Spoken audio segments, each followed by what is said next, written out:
While Obama was tackling climate change in Paris with other world leaders, what was happening back here in the U.S. regarding arguably the most pressing issue of our time? Well, the Republican-led House of Representatives did pass two resolutions that rejected new pollution limits on power plants. Obama will veto these resolutions, so no problem, right?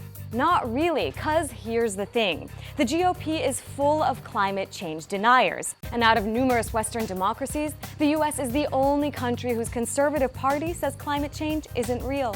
So how did we get here?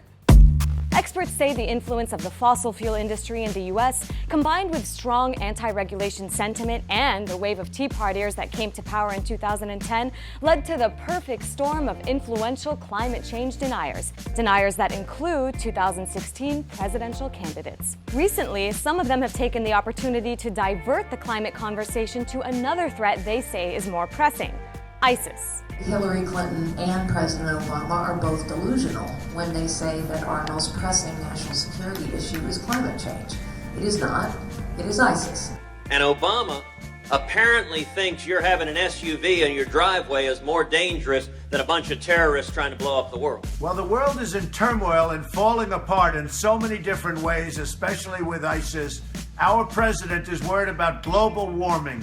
What a ridiculous situation. Putting aside the notion that a president is probably able to tackle more than one issue at a time, here's the truth. Scientists and experts everywhere say global climate change is a big threat. The World Health Organization estimates that starting in 2030, an additional 250,000 people a year will die from things like malnutrition and heat caused by climate change. And a U.S. Department of Defense report said climate change will affect the U.S. because it, quote, will aggravate existing problems such as poverty, social tensions, environmental degradation, ineffectual leadership, and weak political institutions that threaten domestic stability in a number of countries. Some GOP candidates are acknowledging the climate is changing, but that's about as warm to global warming as the party gets. The climate changing has always been changing. There's never been a time when the climate hasn't been changing. It's not a crisis. The climate's been changing forever, and it will always change. So do I think that man has impacted climate change? I do.